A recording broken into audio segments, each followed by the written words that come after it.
Welcome to Akshayam kitchen. இன்றைக்கி நம்ம பார்க்க போகிறதுங்க தக்காளி, கத்திரிக்காய், உருளைக்கிழங்கு போட்டு ஒரு பஜ்ஜிங்க. இது இட்லி தோசைக்கு சூப்பரான காம்பினேஷனுங்க.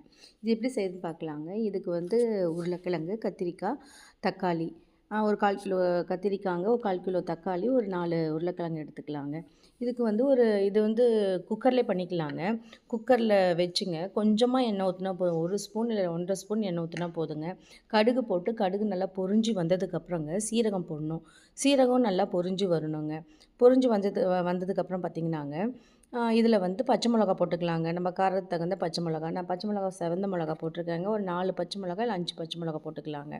அப்புறம் கருவேப்பிலை இதெல்லாம் நல்லா வணங்கட்டுங்க. நல்லா வணங்கினதுக்கப்புறங்க வேணால் கொஞ்சம் பெருங்காயம் போட்டுக்கலாங்க. தேவையில்லைன்னா விட்டுடலாங்க. அப்புறம் பெரிய வெங்காயங்க. இந்த டிஷ்க்கு பெரிய வெங்காயம் நல்லா இருக்குங்க. ஒரு 3 to 4 பெரிய வெங்காயம் நீட்டமாக அரிஞ்சில் போட்டுக்கலாங்க. இது வணக்கணும்னு அவசியம் இல்லை, அப்படியே போட்டால் போதுங்க. அடுத்தது பார்த்திங்கனாங்க, நம்ம உருளைக்கிழங்கு இல்லைங்களா, தோல் சீவி தண்ணியில் போட்டு எடுத்து வச்சுருப்போம். அது ஒரு 2 உருளைக்கிழங்கை நல்லா க்யூப்ஸாக அரிஞ்சு அதுவும் இதில் போட்டுடலாங்க. அப்புறம் பார்த்திங்கனாங்க தக்காளிங்க. தக்காளி ஒரு 1/4 கிலோ எடுத்துருக்கு இல்லைங்களா, அதையும் 1/4 கிலோ அதுக்கு மேலே கூட எடுத்துக்கலாங்க. தக்காளி கொஞ்சம் சேர்த்தி போடும்போது இன்னும் கொஞ்சம் டேஸ்ட் நல்லாயிருக்குங்க. அதையும் நல்லா பொடியாக அரிஞ்சு அதுவும் போட்டுக்கலாம். இது மேலேயே அப்படியே போட்டுக்கலாங்க. அப்புறம் கத்திரிக்காய் ஒரு 1/4 கிலோ எடுத்துருக்காங்க. அது பொடி பொடியாக அரிஞ்சிங்க அதுவும் போட்டுக்கலாம். இதெல்லாம் போட்டுங்க ஒரு பெரட்டி விட்டுடலாங்க.